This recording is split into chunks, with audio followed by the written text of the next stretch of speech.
Welcome to the Rangers Rabble. This is Rabble Extra on your Thursday evening. 30 seconds late as my headphone fell apart and I was scrouting around all over the floor trying to find the piece to put it back together. I've just realised there's that intro played, by the way. I was just complaining backstage about my headphones and saying they're not loud enough when they're usually fine.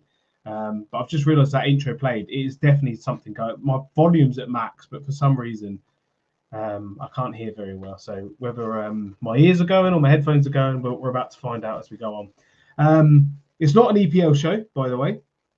It just looks like one with me, Stu, and Richie on. Finally managed to drag the crew together for a live episode. Stuart, how are you doing, my friend? I'm all good, Stu. Yes, another signing in the bag. Players back in pre-season tomorrow. Fixtures announced. Pre-season friendlies on the horizon. We feel as if we're getting there, don't we? Football's nearly back, and that's long overdue. Definitely. Just before I bring Richie in as well, just wanted to answer. We're going to go into Sima, obviously. I don't believe there's an option to buy, as far as we're aware. 22-year-old lad moved to the Premier League. I'd be very surprised if there was an option to buy. It would be ideal, but you never know. You never say never. Even if there isn't an option to buy, there might be an option to buy at a later date. So you just don't know. Richie, how are you doing? Yeah, very well, thanks, Stu. Delighted to be back on the Rabble Extra show talking about Rangers, and all positivity at the moment with our movements in the transfer market so far. And yeah, I share Stuart's eagerness to get the season back up and running. Yes, definitely. This is already doing my nut in, by the way. Like it's not like you're like super quiet. It's just usually it's really loud, and I don't know how to handle it. I don't know what's changed. But let's just crack on. Right, Rangers have signed. Let me just get his name properly right. Abdallah Sima. On loan from Brighton. He, of course, did play against us when Slavia Prague beat us. I'm not sure if he was in the pictures where they tried to prove Cadella wasn't a racist by making him stand with a bunch of black guys. So apparently that would prove it. I don't know what that was about. But hopefully he's not, and hopefully he hates him as much as the rest of us do. But he has signed. I remember he pretty much tore us apart. I think someone said it in the chat as well. He was him and Stanchu were the two I remember really standing out against us, especially the Stanchu's sort of set piece play and Sima just with the ball at his feet. From what I've seen of him, he loves to get the ball in his feet and run at players. He actually is fairly. I know he's tall, but he doesn't strike me as someone that would be decent in the air. But he's not too bad. He does score a few headers here and there. He's someone who electric pace, really good turner pace as well. The way he can flick the ball out of his feet and just create a couple of yards for himself. Really excited to see him. The other thing I noticed about him though is he is how should I put it, Sakala-esque with an end product sometimes. I've seen him cut in and curl one in the top corner, and then I've seen him, miss a volley in the air completely, like just air swipe it. So it's going to be interesting to see. But these were older clips I've seen of him, the way he does that. I'm sure as he's getting older, he's improving his technique. I think his ceiling is far higher than Sakala's, but just worth bearing in mind before we all like slag him if he air swipes the ball in his first game. But he's not going to do that. He's going to be a fantastic signing for us. Stuart, what was your first? Give me your sort of take on when you heard the interest in Sima, and now that we've got it over the line, how are you feeling? Yeah, I'm quite excited by this. I have to say, I think it's a good move. I think he's young, but I think there's no denying that he's got quality. I think he's got attributes. I think he's fits the Michael Beale type of player in terms of maybe had a couple of seasons where things haven't quite worked out in terms of a few injuries. He's moved to France. I know people are very fixated on goals scored and things like that. I think we have to appreciate they were a bit of a basket case of a club last year. I think they went through 3 managers. There's also fraud and all that sort of stuff going on in the background. So probably not the easiest place to play. But did get his goals in the second half of the season and scored against good teams, Marseille, etc., Nice and stuff like that, I think. So, clearly he's got talent. I think he's also versatile, which I think is clear. That's what Beale was wanting, this kind of hybrid player, so could play across the front three. I think probably better suited to come on from the right. And if that is the case, how long have we been crying out for somebody on that right hand side? That's not what I'm saying. I'm not saying he's going to be a winger as such, but somebody that can come in from that side of the pitch. So yeah, look, it's going to be interesting. I think this isn't, for me, it's not going to be the last signing that we make in that area of the pitch. So it's going to be interesting to start to see where everybody fits in, where this jigsaw piece, because we do currently have a lot of players in that area. We've still obviously got Cholak, we've Sakala. Are these signings now going to start seeing some people move out? You Cantwell and all that. So where does everybody fit in? So I know we're going to touch on it. I think we want to have a wee chat about some people not liking the fact that we've got a lone player and stuff like that. We'll touch on. I'll let Richie talk about how he thinks him as a player, but I'm quite excited by this. I think he's one that we should be looking forward to seeing in action. Yes, definitely. I did want to bring up a comment. Half dead Scottish human. Massively underwhelmed by the signings so far. I'd be interested to hear why. Why you're underwhelmed? Listen, I think if you look at stats, you just look at stats. First off, Sima's not an out-and-out striker, by the way. Like, I know Angers like to use him up top this season, but a lot of his career he spent, I think it's on the right wing. I think he spent most of his career so far. So he's not a striker. Don't go in looking at 5 goals and thinking, we've signed a striker that doesn't score goals. That's not what he is. And with what's the other guy? Lammers as well. He played in a very poor side last season, and his last 3 years of stats have not been good. But Rangers have seen something in him. Bill's seen something in him that he really wants.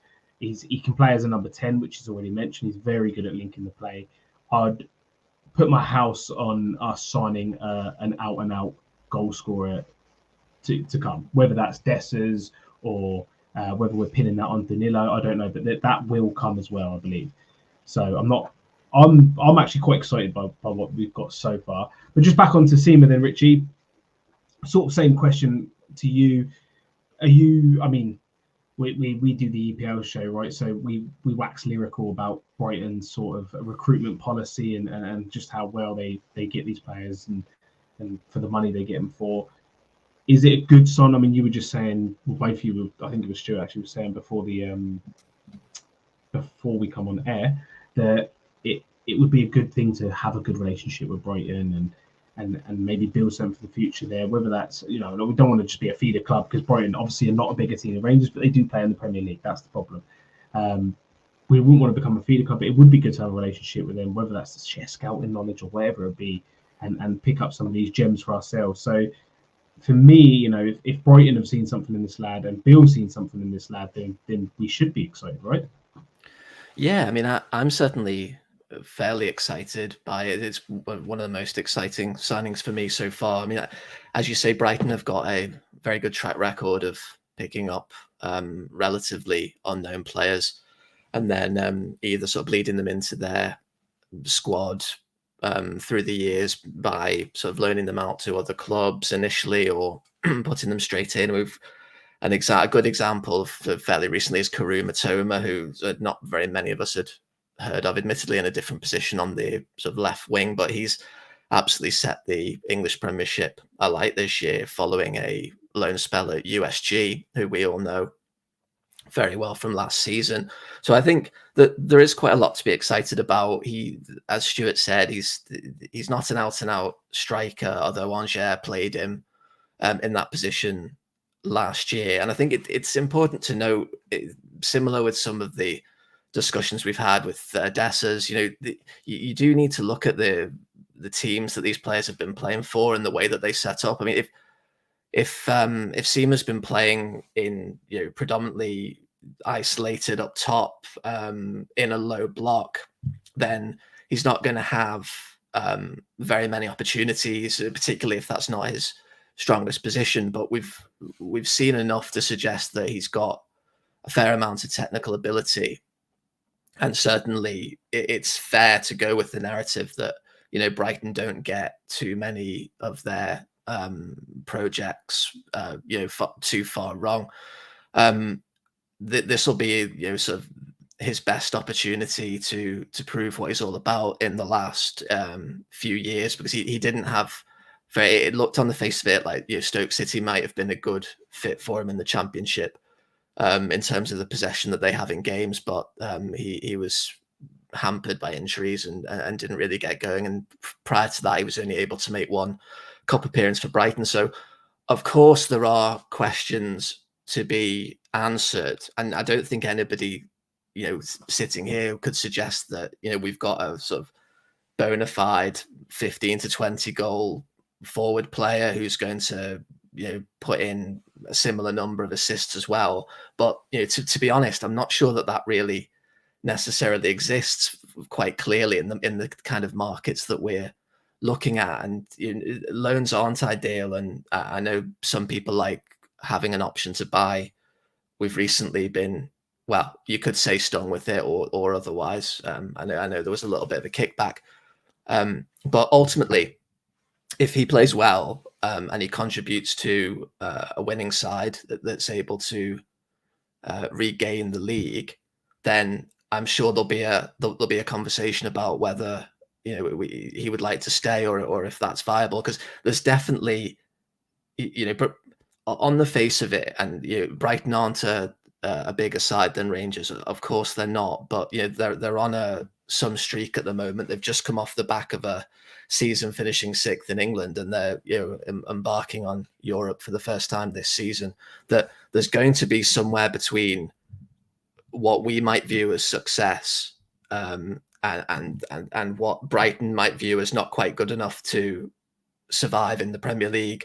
And I think that's where there might still be a deal to be had, irrespective of whether we've got an option to buy or not. Because let's be honest, I couldn't see Brighton letting him go for the 7 million that they paid, given his age and what he's done so far. So we certainly wouldn't want to be absolutely blowing our budget on a player with quite a few questions still to answer.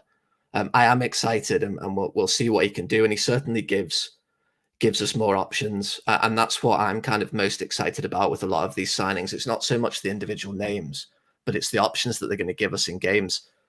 It's the ability to play two up top. It's the ability to change things in Europe and switch players out, and give us an option to do something a little bit different in game as well, if the opportunity calls for that. So we'll see. It's looking like a good one for me, but we'll need to see how it plays out. But I certainly I don't feel at all underwhelmed by it, and I think it's perfectly reasonable that we've taken the season-long loan. Yeah, for sure. It's, just on the loan point, because I think I've said on a pod previously, this is a unique season. In an ideal world, Rangers wouldn't be doing just a straight loan. But if you'd said to the Rangers board when Tav is lifting that trophy for 55 that in 2 seasons' time you're going to have to rip it up and start again, they would have laughed at us. But that's pretty much what we're having to do with a large chunk of this squad. And we're not going to be able to go out and buy everybody or to get all the deals. Even a loan to buy. Look at Tillman. We had a loan to buy option with Tillman. It's not worked out, is it? Now, you might say, looks as if we've got a bit of a deal there, but we've not got, by the looks of it, we've not got the player, so there's no guarantee of it. And I've seen some takes on social media where, if he comes in, Sima comes in and he does really well, I can't bear the fact of watching him then leave. So what are we saying here? We just cut our nose off to spite our face and potentially don't ever sign someone on loan who could potentially help us win trophies. We have not won enough silverware in recent times. That has to change. Beale needs to win trophies this season, or he might not even be here next season. And I think we've got to understand that this is a unique summer where it's not we shouldn't be having to go out and get 8, 9, 10 players or whatever it's going to have to be. It should be more focused, but we're not in that position this summer. And we know all the reasons. We've touched on them over. So I just think Richie's spot on. Nobody is saying Brighton are a bigger club and, we shouldn't be improving a player for them. It's not about that. It's about we play in Scotland. Brighton, regardless of the size club, are in the top 6 of the Premiership. They are a very attractive option to players because players look at them and say, if I go to them, they play exciting football, they're winning games, they're playing at a very good level. If I play well there, I get big moves. Look at McAllister. Matoma will go at some point. There's lots of them that are on high on teams' watch lists. So building a relationship with these teams is exactly what we should be doing. But we've got to win trophies. And if that means that we have to just bring in a loan and he does really well, and it is a bit gutting to see him go, so be it. That's what we have to do this season until we get this squad in a better shape where it is more concentrated and you're just either making transfers or, potentially negotiating loan to buys. Sorry, I know I had to tell you a wee rant, but social media is just fun. doing my social media has been doing my nut. I was going to bring up the social media aspect. I mean, listen, what I meant, I saw CGM say about Brighton not playing him, and what I meant by it's good that we're taking a player that Brighton like. I'm saying if the Brighton recruitment team like him and the Rangers recruitment team like him, there's enough there for me to give a guy a chance. Every single signing is a gamble. You could bring a proven guy in and he could flop. You could bring an unproven guy in and he could be a star. You just don't know what you're going to get until you get him into the team.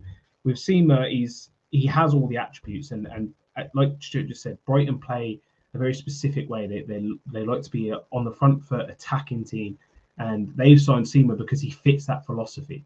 So they signed him as a 20-year-old to get him out on these loans to improve him. If he goes back and they don't see enough for him, but he's done well enough for us, maybe there's an option in the future. But not every single player. Again, we're going back to social media, but I keep seeing social media say, like Dessers as well. Dessers is too old. He's 28. Dessers is too old. He doesn't fit the player trading model. This is a loan. It doesn't fit the player. Not every single player is going to fit the player. We need here and now players. You can't sign a team of 20-year-olds and expect them to just go out and win a league and then you sell them all for £30 million. It just doesn't work like that.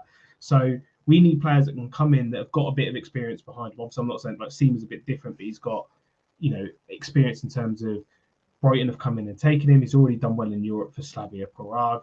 I won't try and do the pronunciation that Richie did. I'll just call him Angers. But Angers were, he did fine there for a team struggling in that league.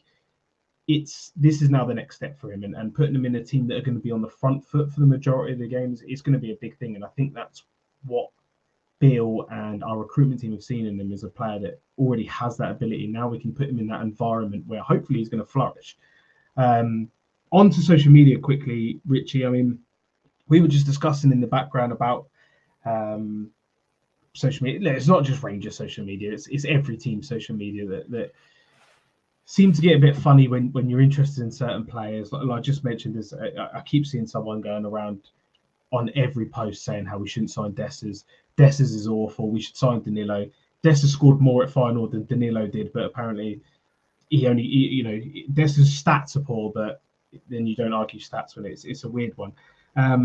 It's driving me insane a bit, social media, if I'm honest. I saw one today saying Napoli want Lewis Ferguson, but apparently he's not good enough for us. And I'm like, it just doesn't work like that. Lewis Ferguson is clearly a quality player. It would have been really hard to negotiate with Aberdeen, and at the time especially, we just wouldn't have had the money to throw at him. Like, I know we've wasted money since. I think we could all accept that Lewis Ferguson was, if we could have got him, it would have been a very, very good deal, even at the time if we didn't think it would be. He's gone into Italy and he's flourished. And this is what I'm saying with players like Sima. Like, you have to give these guys a chance. And I know a lot of our fans, people are in the comments saying, even if they're saying they're underwhelmed, they're going to give them a chance. Of course they will. But that's the biggest point, isn't it? You have to give these players a chance to come in and flourish and not just write them off before they've even walked through the door. Yeah. You do need to, particularly in this period of transition that Stuart mentioned earlier. I think it's difficult though, because we, as much as we can say Beale's 2 from 2 in terms of is transfers that have actually had an opportunity to play. And in Beale we trust and everything else, and I think most of us are in that position. But it's pre-season or just before pre-season, and we like to speculate and we like to think about how these signings might impact on the team. But ultimately, anybody can Google a player and go on Transfermarkt and have a look at their goals and assists and what clubs they've been to and what their estimated value is.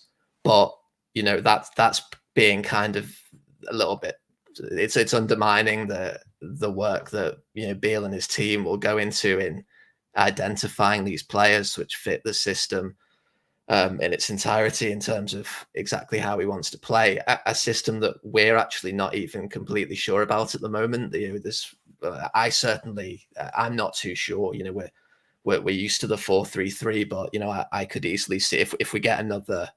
I think we're going to get a more sort of bona fide number 9 in. If we were to get another one, for example, Dessers and Danilo, which I know is unlikely, but then you're starting to look at maybe there's going to be an opportunity for 2 up top more frequently, and 3 at the back's been mentioned, and what does that do to the rest of the formation? So that there's all of these questions which underpin the kind of players that we would need to fit these particular systems, and we don't even know necessarily exactly what the systems are going to be. So it does need to. So there's a lot of wild speculation, but ultimately we do need to get behind the team and put some faith in the work that Beale's done so far. But I think like we've described with Sima so far, I think if you dig a little bit deeper, you can create a narrative that supports the idea that we might have a player that could potentially do some very good things for us. That's not to say that it's absolutely guaranteed, but if you're wanting guaranteed results, unfortunately now you're looking at 50 million plus players, and they're the ones that are going to that's the Ron-Seal, does what it says on the tin. Anything below that, you're going to have a level of speculation, and let's not forget, when we're not going to get a team full of transfers that turn out like Cantwell. It's easy to forget like the sort of where Cantwell was at the time of coming into our team. Now that we've seen how fantastic he's been, it seems like inevitable, like, oh well, that he was always going to do that, but it was far from the case. So they're not all going to turn out like Cantwell or Raskin, but if we get enough players that can make a positive contribution to a winning side, then I think ultimately that's what will make us successful in the league, which is sort of my primary objective personally, is getting the league title back. If we can get some coefficient points alongside that, then great. If in terms of this Club World Cup or whatever might come from that, but ultimately it's the old sort of Sasa Papac 7 out of 10 thing. If you've got a team with more players that are able to put in consistent performances around that level, then as much as it's nice to see the sort of highlight reels of the players who can occasionally put in 9 out of 10s in big games, if they're then the following week putting in a 2 or a 3, it just doesn't win you a league title. So we need consistency and we need options. And Beale cited last season that that box to box things seemed okay, but he was really struggling with options and consistency in the back line and in the final third. And I think that's what we're seeing in some of the work that he's done so far in the transfer market. And if nothing else, then these signings that he's brought in, or the ones that are being speculated that we think are probably going to arrive, are certainly going to give us those options. Yeah, for sure. So many good comments coming in. I'm bloody losing them all already. Where was one? Let's have a look at this one. I think I came across wrong, by the way, when I was going off on that run. It was more being frustrated at someone on Twitter slagging Dessers' stats, but then saying we should sign Danilo. I actually really like Danilo as well. I get what people are saying. I think both of them, if you look over their careers, are sort of averaging about 1 and 2. And if you take assists in with it, then they are both probably at 1 and 2. So both would be fantastic. If we could somehow pull both of those off, I'd I wouldn't want to say I'm confident for the season, but it would certainly put me in those realms. But Stu, isn't it interesting though? What I quite like is we've not got all our eggs in one basket here. You know, with there's other things. Options, you know, that we spend months chasing Dessers and then it doesn't happen, and then we're going, oh, the season started, and we've got a Champions League qualifier coming up. There does seem to be a bit of movement in here, but it's interesting. Ronald de Boer talking today that they do the different players in terms of their styles. So that's interesting. As Richie touched on, it's difficult to see exactly what Beale's thinking at the moment. It's going to be really, really interesting to see these pre-season friendlies, and I know there'll be lots of subs in them, but you start to get an idea of potentially what could happen, and I think that's really exciting at the moment. Yeah. I've got a point from CGM that's really, really good. Just want to say thank you to CGM as well, because I was going to bring this up earlier on the pod and then it's completely slipped my mind. So you mention it is perfect.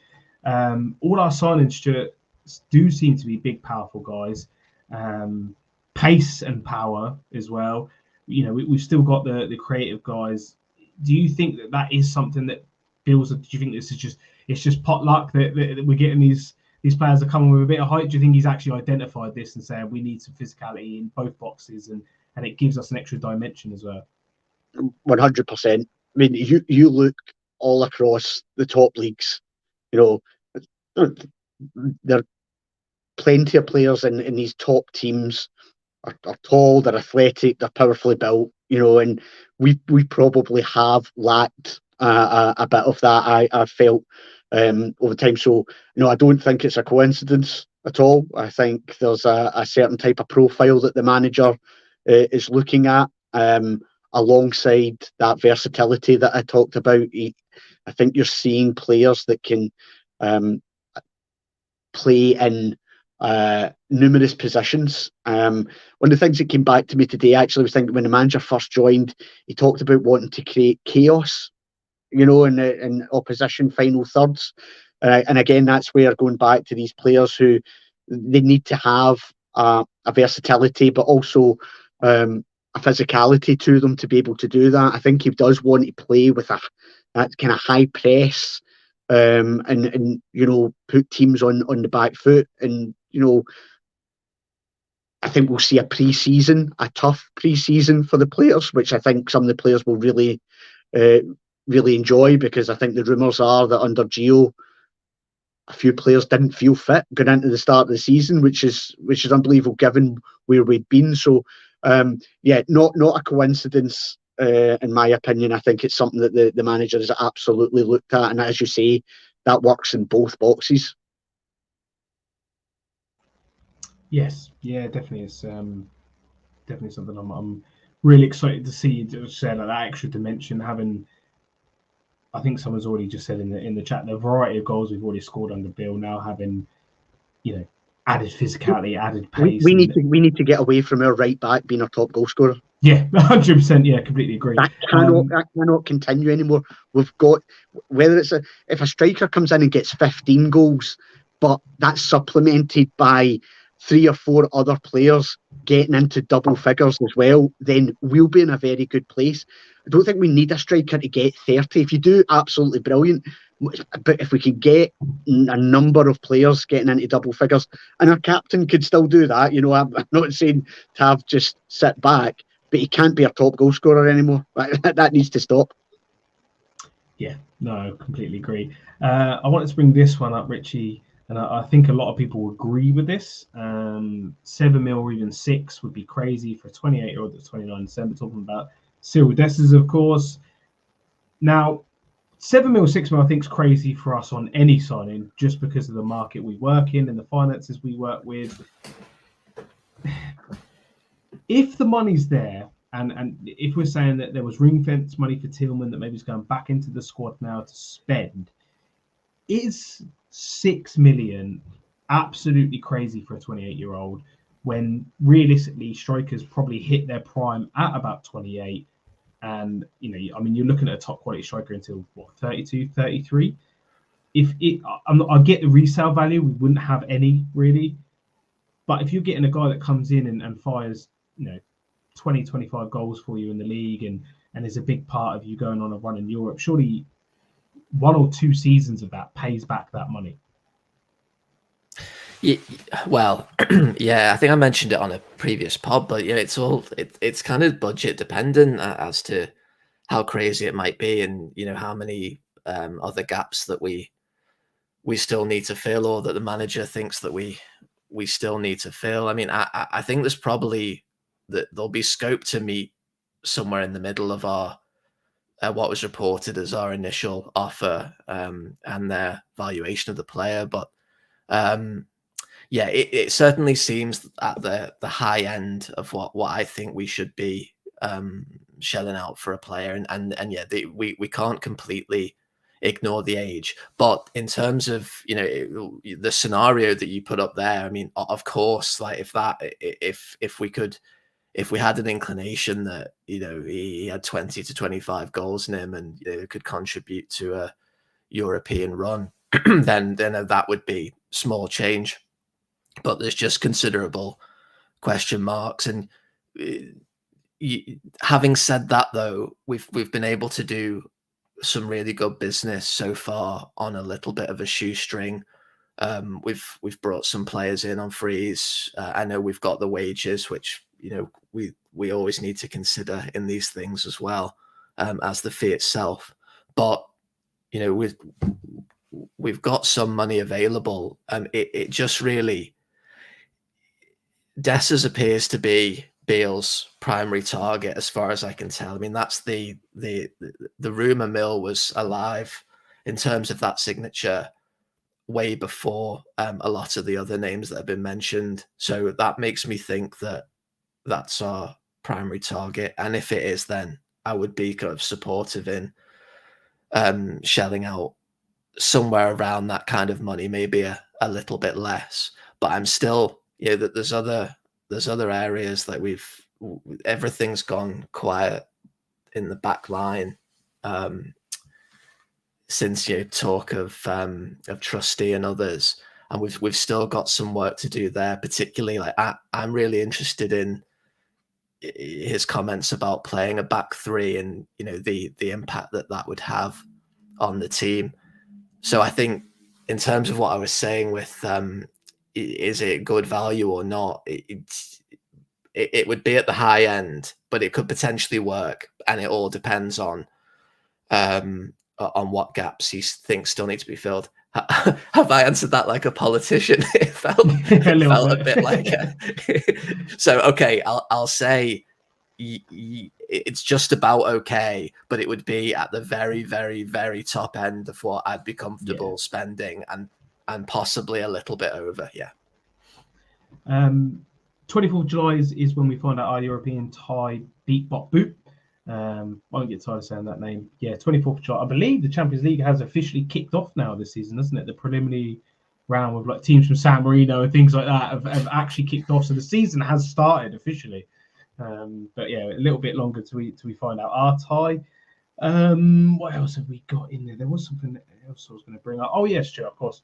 So in terms of what else is left to recruit now, we know the fact that we're in for Danilo and Dessers now. The likelihood is we don't get both, but I think that we are in for both separately. I believe that we do want two in that position to come in. So whether that, a lot of rumours have linked us with Josh Madger as well, who's obviously would be a free transfer, so you'd save a bit of money there. Where else are you expecting us to recruit between now and the sort of end of the summer transfer window? We've still got Cifuentes is sort of question mark hanging over. Everyone keeps saying it's done, and we're just waiting to negotiate. Because of course the thing with Cifuentes is his contract doesn't expire until December, right? So we're actually, if the deal is agreed, then it would make sense that we actually trying to negotiate a knockdown price to bring him in early, a la Raskin, right? But what else are you expecting? I mean, Cifuentes is probably the one I'm most excited for, so I'm not allowing myself to get too over the hill with that one and have the rug pulled out from underneath me. But he is someone I'm really, really excited for.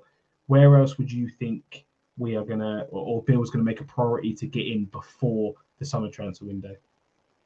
So I think you're right. I think at least one striker, potentially two. I think there will be midfielder. So if that's Juventus, then potentially. If not, another in that area, and then I think another defender, centre half. Probably is where I would see that we would focus our attention, and then it would then be dependent on who moves out.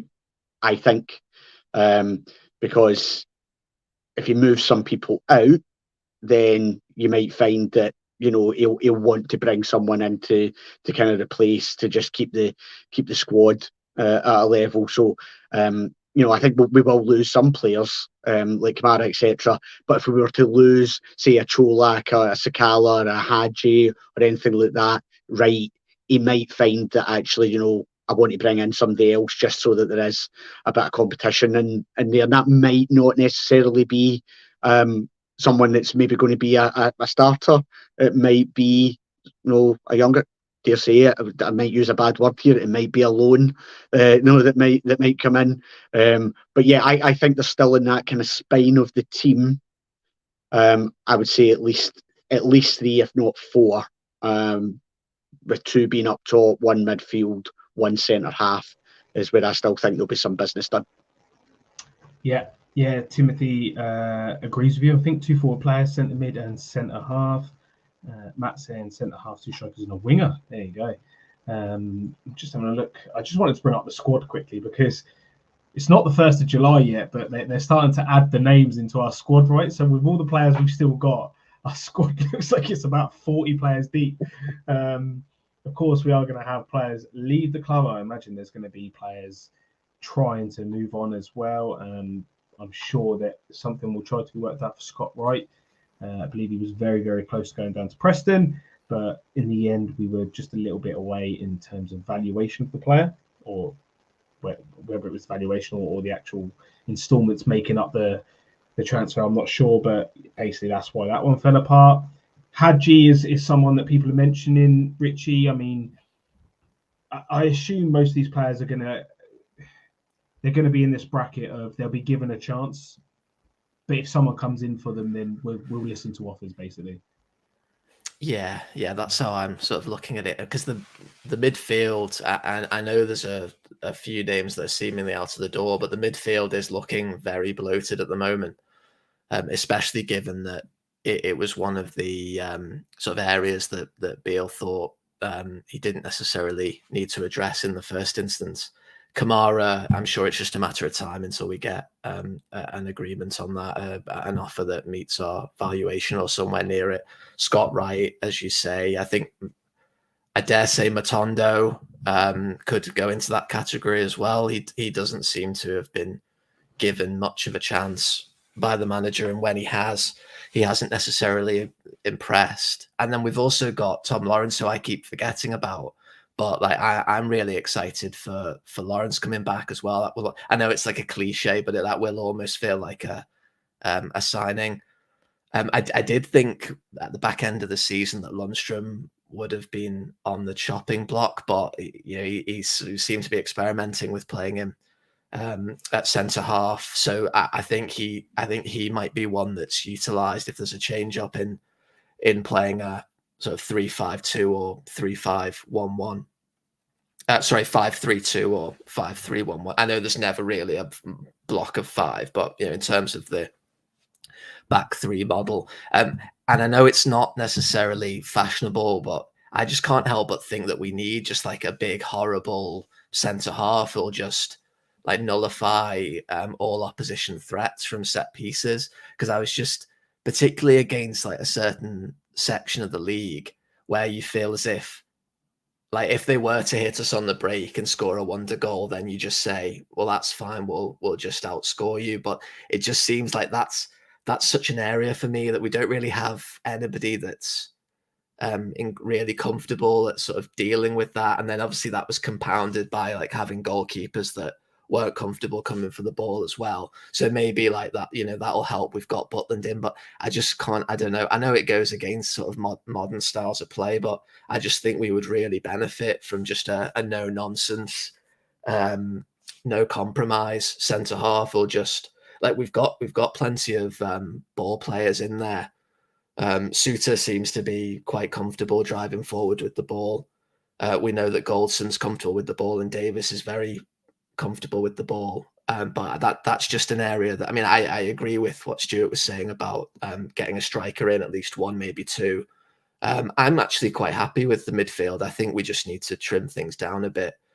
We've got Raskin and Cantwell, who are absolutely nailed on. Hopefully, Jack will have better luck with injuries this year, and if we can get Lawrence playing like he was before the injury, then that things will start looking really good in the middle of the park, if they're not already. Although I did think, like, am I, that way when a player's been out for a while and you just start like romanticizing like how good they were. I was wondering whether I was doing that a bit with Lawrence towards the end of the season. It's like that like the striker who's always on the bench and you're like, oh, if only he played him, like we'd have no problems, but I don't think I am. I think he was putting in some decent performances. So it's mainly centre half for me. Like that's but it depends how Bill wants to play, of course, like we've been saying throughout. But I think it's really this idea of a back three, like really sort of supports like the kind of the idea of having like chaos with the ball, because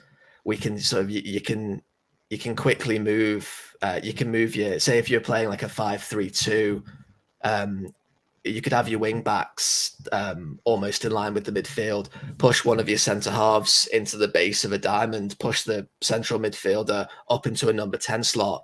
As soon as you've got the ball, then all of a sudden you've got like absolute chaos with most of the team in the opposition half. And I wonder, because that's really popular down south amongst some of Richie, I think that's the only way you can do that, because I always go back, Matt, if you're going to play three at the back and just do a standard three at the back, I just think that's a waste in the vast majority of the games that we play domestically, because sometimes these teams don't even have a striker up top, and you've got, so if that's what you want to do, it's got to be something like that, whereas actually the centre half actually goes in and becomes your deep line midfielder, and it just pushes everybody else. I just can't see why you would play three at the back in the kind of old-fashioned way, because I just don't think we need that.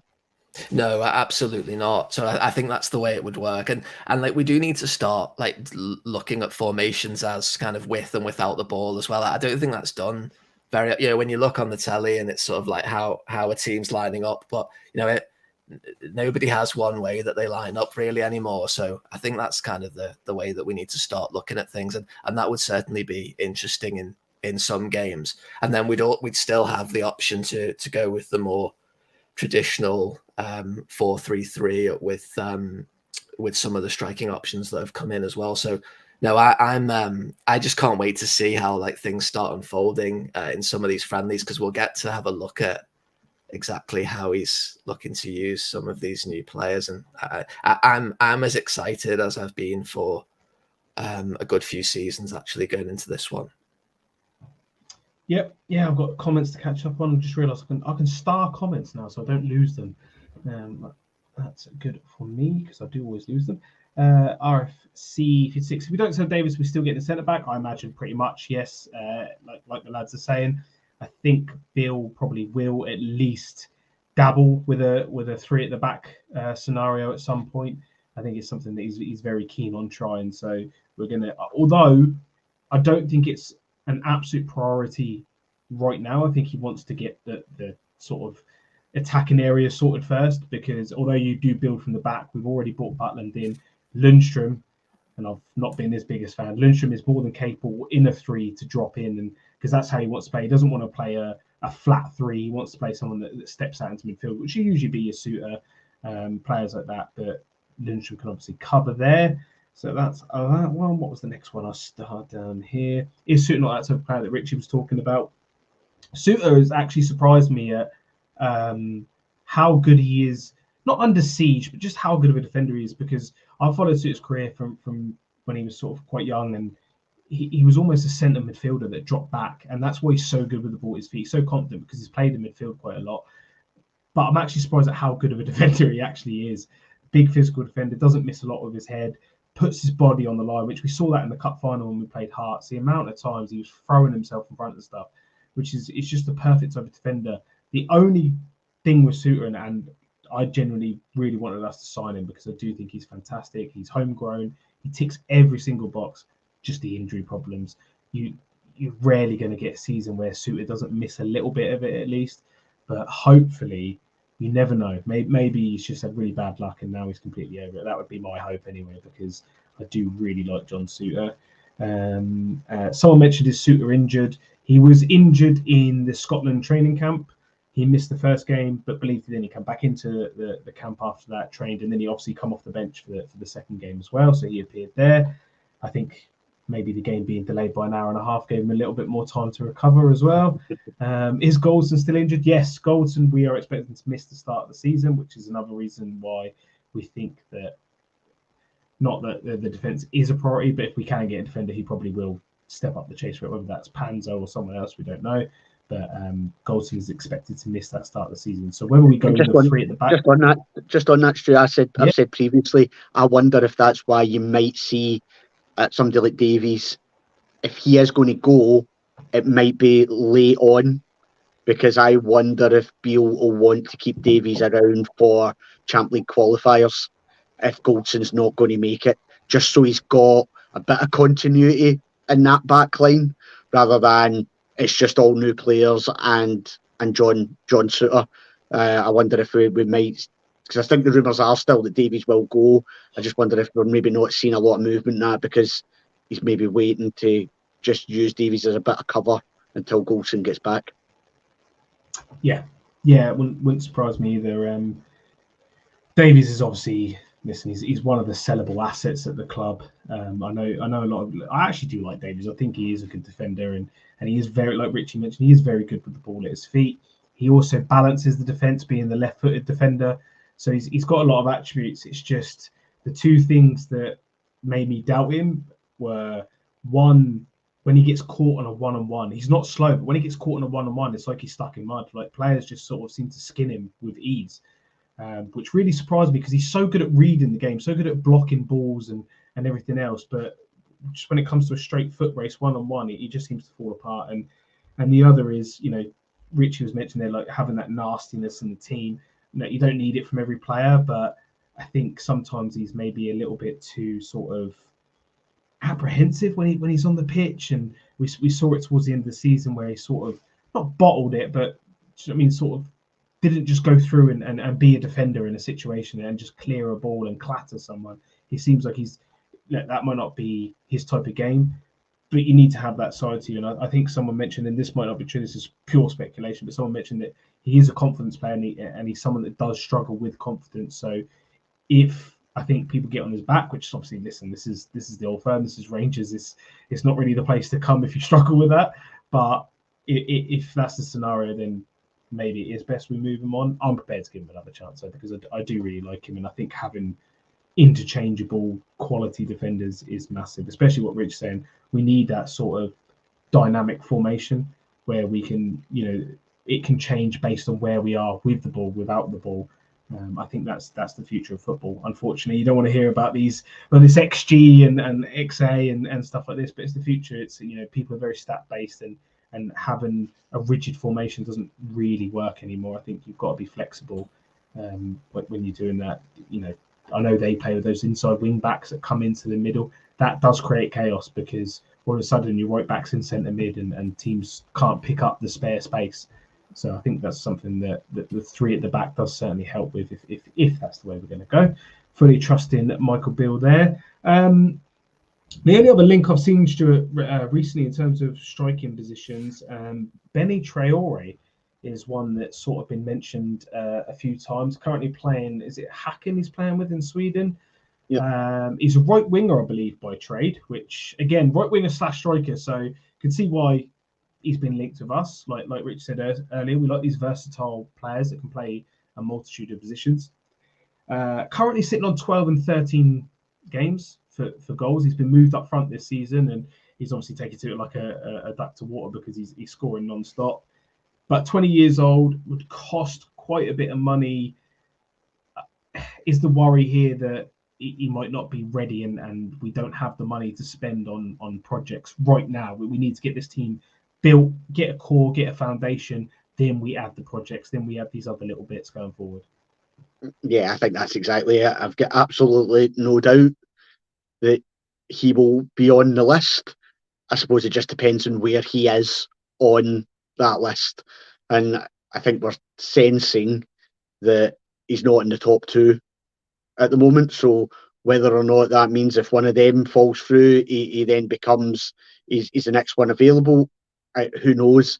But I think they will be looking for quite a bit of money by the sounds of it. I think they're already making it very clear that they would expect their biggest ever transfer fee for one of their players.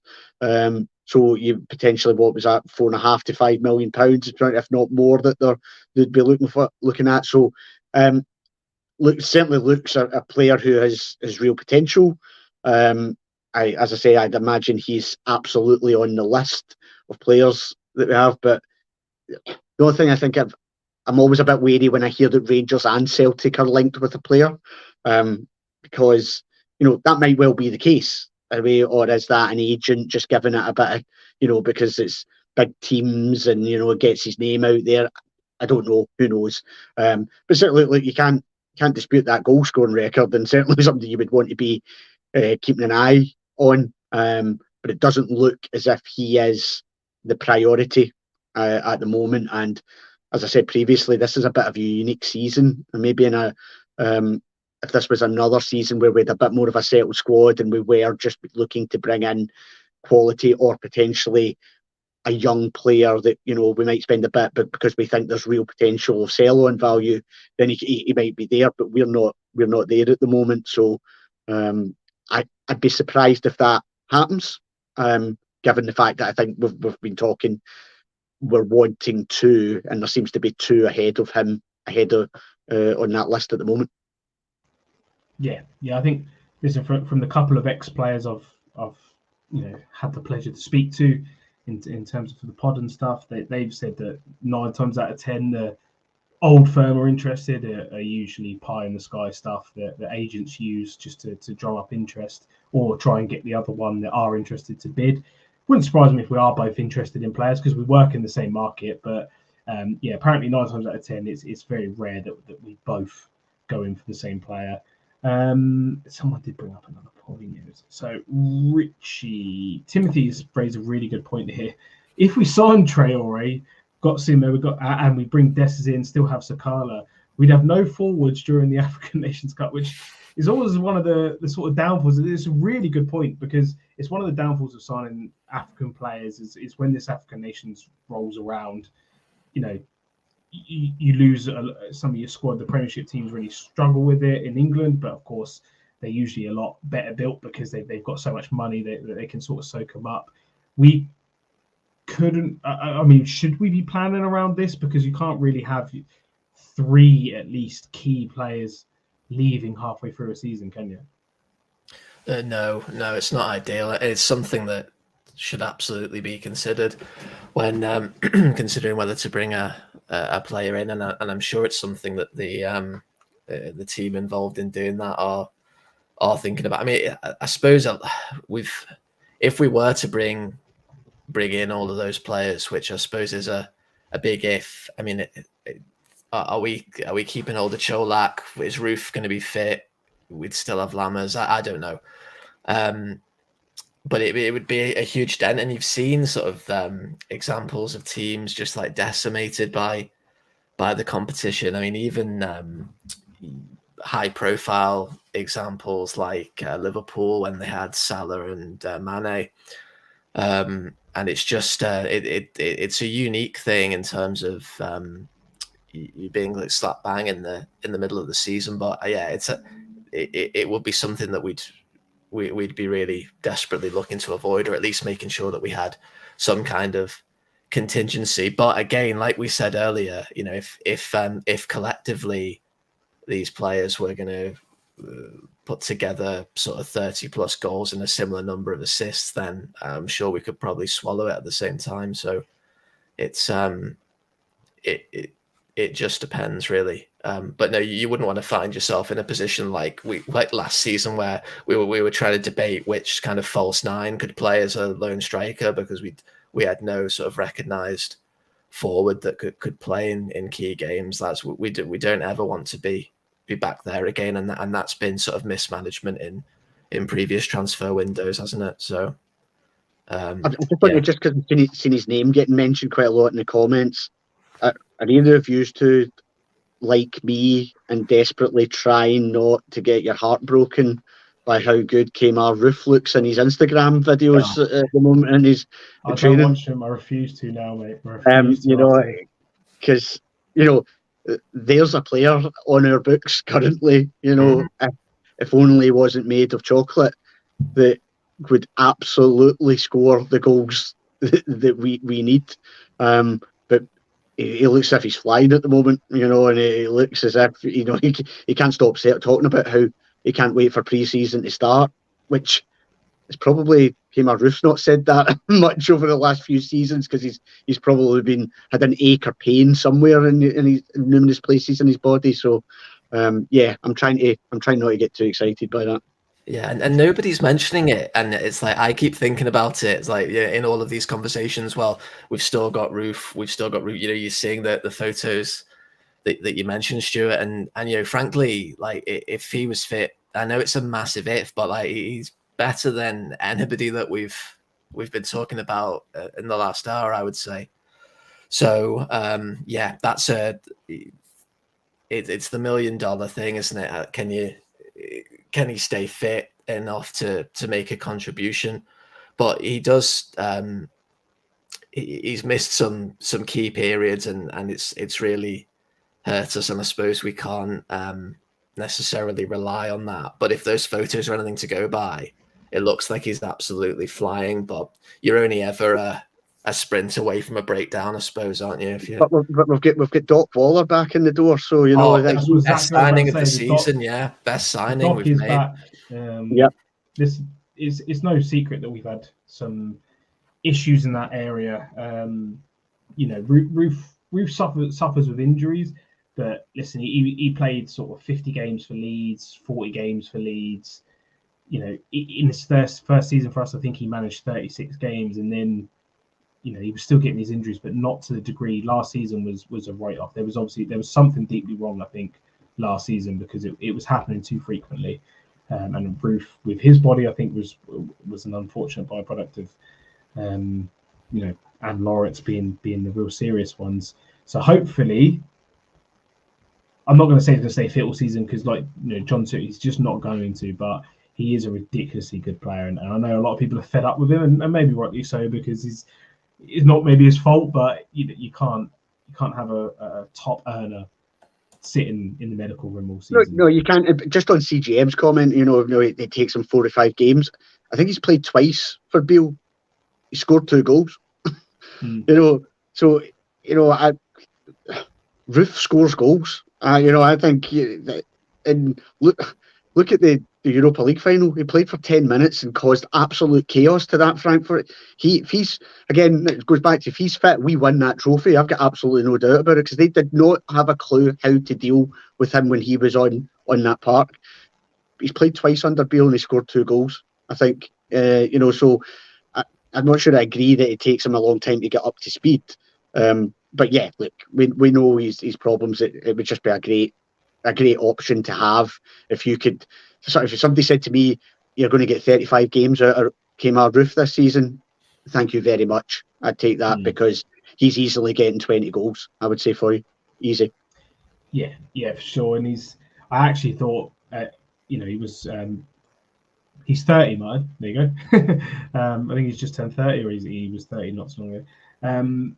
He's a serious player. I love his movement, everything about him. He was a player. He's one of these rare players that I used to watch a lot of, and then I was like, I'd love Rangers to sign him, thinking there's no chance we'd ever sign him. And then we signed him, and I was like, oh my god, we've got this player, and he turned out to be as good as I hoped he would. It's just, let's say, Matt saying his knees are made of whatsits, unfortunately. And in that final, to be fair as well, I actually thought he looked injured when he come on, but he was still causing man. But he looked like he was struggling, and I think it was the last roll of the dice, really, which is why he didn't come on sooner. Someone made a comment, and I really wanted to look. I think it was on the Lammers stuff and his lack of goals in the past 3 seasons. You know, you got to remember this.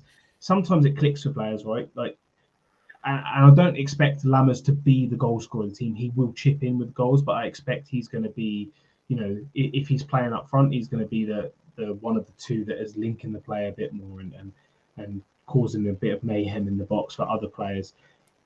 Giakoumakis, who I, by the way, think is the worst striker of a ball I've ever seen in my life. He does not hit any ball cleanly that I've ever seen him strike. But this guy had like 3 goals in 3 years before he joined Celtic. And then he finished top goal scorer in the league. So it's hard to write a player off like that. I've said before, not every signing is going to be spot on. You know, managers' signings will fail. That's just part and parcel of it. No one has 100%, unfortunately. But you just got to, you know, if the research is right, that's all you can really hope for on that one. RFC also said, I've heard that Madja, Danilo, and Traore are better than Dessers. Hope Bills knows what he's doing in the board back him 100%. I mean, I think Danilo and Dessers are very close, and that's probably why we're going for both. I mean, Dessers has played across quite a few leagues in Europe, like decent leagues, and he scored goals in most of them. As I said before, his goals and assists is probably 1 and 2 for the majority of his career. So that tells you something about the player. Traore, it's very hard to make that assumption right now. And Madja, listen, I've done an article about Madja, and I really, really like him, but I don't think he's on the same level as Dessers, if I'm completely honest. But again, time will tell. If we get him and he flops, you can all moan at me because I was the one that backing him the most. But hopefully he doesn't on that one. What are we on an hour? Let's give people a little bit of time back, because I know a lot of people go over to our friends, the Gallant Few. I know they're streaming at 8:30, and you should go check them out because they are really good lads. So we're going to end it there. Thanks very much, Stuart, for joining me, and thanks very much, Richie, for joining me as always. Appreciate it. Enjoyed that. Thanks, Stuart. Yeah, it's really, really good. Good to be on a live one with these boys as well, because they're very, very good on the EPL show, which you can go back and listen to if you've got the Patreon. There's some more stuff coming out for Patreon soon. We've got a couple of new shows starting up.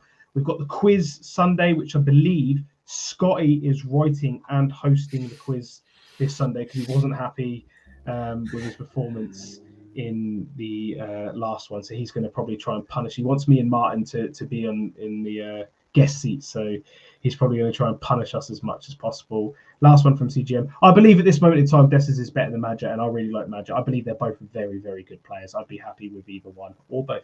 But yeah, so the quiz is Sunday. So come join us for Scott to put me and Martin through some hell. But until then, enjoy the rest of the evenings, and we'll see you next time. Thanks very much, guys.